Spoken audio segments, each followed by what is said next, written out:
ಮತ್ತಷ್ಟು ಸುದ್ದಿಗಳನ್ನ ನೋಡೋಣ ರೌಂಡ್ ಅಪ್ನಲ್ಲಿ. ಬೆಂಗಳೂರಿನಲ್ಲಿ ಮಹಿಳೆಯರಿಗೆ ಬ್ಯಾಟ್ ಟಚ್ ಮಾಡಿ ಎಸ್ಕೇಪ್ ಆಗ್ತಿದ್ದ ವ್ಯಕ್ತಿಯೋರ್ವನನ್ನ ಪೊಲೀಸರು ಬಂಧಿಸಿದ್ದಾರೆ. ಅಸ್ಸಾಂ ಮೂಲದ 31 ವರ್ಷದ ಇಸ್ಲಾಮುದ್ದೀನ್ ಬಂಧಿತ ಆರೋಪಿ. ಈತ ಒಬ್ಬಂಟಿಯಾಗಿ ರಸ್ತೆಯಲ್ಲಿ ಓಡಾಡೋ ಮಹಿಳೆಯರನ್ನ ಟಾರ್ಗೆಟ್ ಮಾಡಿ ಬಳಿಕ ಬೈಕ್ನಲ್ಲಿ ಹಿಂಬದಿಯಿಂದ ಫಾಲೋ ಮಾಡ್ತಿದ್ದ. ಮಹಿಳೆ ಜೊತೆ ಯಾರೂ ಇಲ್ಲ ಅನ್ನೋದು ಕನ್ಫರ್ಮ್ ಆಗ್ತಿದ್ದಂತೆ ಬ್ಯಾಟ್ ಟಚ್ ಮಾಡಿ ಎಸ್ಕೇಪ್ ಆಗ್ತಿದ್ದ. ಸದ್ಯ ಮಹಿಳೆ ನೀಡಿದ್ದ ದೂರಿನನ್ವಯ ಪೊಲೀಸರು ಆರೋಪಿಯನ್ನ ಬಂಧಿಸಿದ್ದಾರೆ. ವ್ಯಕ್ತಿಯೋರ್ವ ವಾಕಿಂಗ್ ಮಾಡ್ತಿದ್ದ ಮಹಿಳೆ ತಲೆಗೆ ದೊನ್ನೆಯಿಂದ ಬಲವಾಗಿ ಹೊಡೆದು ಹುಚ್ಚಾಟವಾಡಿದ್ದಾನೆ. ಸದಾಶಿವನಗರ ಠಾಣಾ ವ್ಯಾಪ್ತಿಯ 8ನೇ ಕ್ರಾಸ್ನಲ್ಲಿ ಘಟನೆ ನಡೆದಿದೆ. ನಿನ್ನೆ ಸಂಜೆ ಕೀರ್ತನ ಎಂಬುವರು ಮನೆ ಮುಂಭಾಗ ವಾಕ್ ಮಾಡ್ತಾ ಇದ್ದಾಗ ಈ ವೇಳೆ ರಂಜಿತ್ ಎಂಬಾತ ರಸ್ತೆಯಲ್ಲೇ ಬಿದ್ದಿದ್ದ ದೊಣ್ಣೆಯನ್ನ ತೆಗೆದುಕೊಂಡು ಹಿಂಬದಿಯಿಂದ ತಲೆಗೆ ಮನ ಬಂದಂತೆ ಹೊಡೆದಿದ್ದಾನೆ.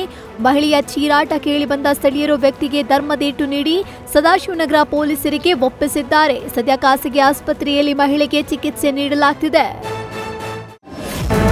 ಸರ್ಜಾಪುರದ ಬಾಲಕನ ಮಿಸ್ಸಿಂಗ್ ಪ್ರಕರಣಕ್ಕೆ ಬಿಗ್ ಟ್ವಿಸ್ಟ್ ಸಿಕ್ಕಿದೆ. ಬಿಲ್ಡರ್ ನಿರ್ಲಕ್ಷ್ಯದಿಂದಲೇ 6 ವರ್ಷದ ಬಾಲಕ ಸಾವಾಗಿದೆ ಅಂತ Bengaluru urban villa apartment association ದೂರು ಕೊಟ್ಟಿದೆ.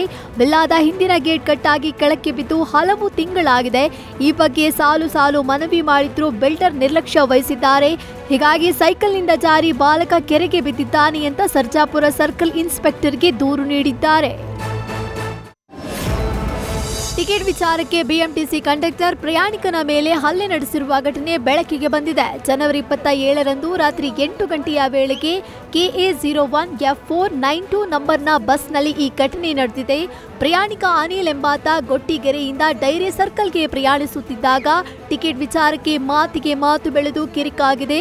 ಬಳಿಕ ಕಂಡಕ್ಟರ್ ಪ್ರಯಾಣಿಕನ ಮುಖಕ್ಕೆ ಹೊಡೆದಿದ್ದಾನೆ. ಸದ್ಯ ಪ್ರಯಾಣಿಕ ಕಂಡಕ್ಟರ್ ವರ್ತನೆಯ ವಿರುದ್ಧ ಬಿಎಂಟಿಸಿಯಲ್ಲಿ ದೂರು ದಾಖಲಿಸಿದ್ದಾನೆ. ನ್ಯೂಸ್ ಫಸ್ಟ್ ನಿರ್ಭೀತಿಯಿಂದ ನಿಮ್ಮ ಪರವಾಗಿ.